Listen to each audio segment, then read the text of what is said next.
லூக்கா நற்செய்தியாளர் இயேசுவினுடைய சீடர்களை பற்றி, அவர்களுடைய தன்மை, சீடத்துவம் பற்றி பேசுகிற பொழுது, செல்வத்தோடு கொண்டிருக்கிற தொடர்பு உறவை இயேசு சொன்னதை தெளிவாக்குகிறார். இரு தலைவர்களுக்கு ஒருவரால் ஊழியம் செய்ய முடியாது. செல்வத்துக்கு ஊழியம் செய்தால் கடவுளுக்கு ஊழியம் செய்ய முடியாது.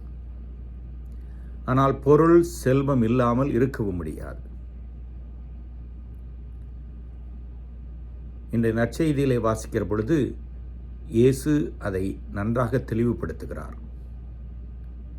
நிலையில்லாதவற்றில், பொருட்கள் மீது ஒருவன் தனது பதவி, பணம் இவற்றின் மீது ஆசைப்பட்டு முன்மதியோடு நடந்து கொண்டு தவறான வழியிலே அதை தக்க வைத்துக் கொள்கிறான் என்றால், கடவுள் சார்ந்தவற்றை, எதிர்கால முடிவில்லா வாழ்வு, இதை அடைவதற்கு, தக்க வைப்பதற்கு எவ்வளவு தூரம் நாம் முன்மதியோடு இருக்க வேண்டும்.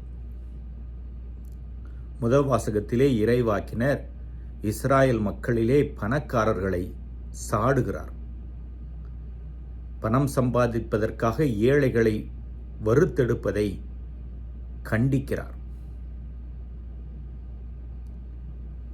பொருள், பணத்தோடு கொண்டிருக்கிற உறவு முறையிலே அது மிக அவசியம். பேராசை என்று வந்து வைத்துவிட்டால், பணத்தின் மீது, பொருள் மீதுதான் மனம், கண் இருக்கும். கடவுள் சார்ந்தவற்றை, பிறர் நலத்தை நம் மனது நாடாது.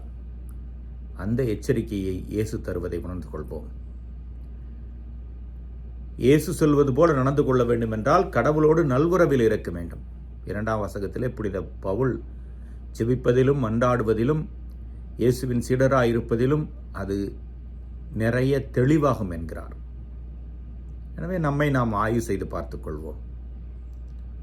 பொருள், பணம் இல்லாமல் இருக்க முடியாது. அதே சமயம் பண ஆசை, பேராசை என்று வைத்துவிட்டால் சுயநலம் வந்துவிடும், கஞ்சத்தனம் வந்துவிடும், பிறர் நலம் இருக்காது, வேதனைப்படுவோர், ஏழைகள் இவர்கள் மீது இரக்கம் வராது, பணம் சுரண்டுதல், ஏமாற்று வழியிலே பணம் சம்பாதித்தல், எப்படியாவது பணம் இருந்தால் நாம் நம்மை தற்காத்துக் கொள்ளலாம் என்று நினைத்தல், இப்படி நமது மனது போய்விடும். இயேசு அதை விரும்புவதில்லை. இயேசு காட்டுகின்ற வழியை நன்றாக யோசித்து நல்லதை தேர்ந்தெடுத்துக் கொள்வோம். இயேசுவின் வழி சிறந்த வழி. கடவுளுக்கும் செல்வத்துக்கும் ஊழியம் செய்ய முடியாது. கடவுளுக்கு நாம் ஊழியம் செய்வோம்.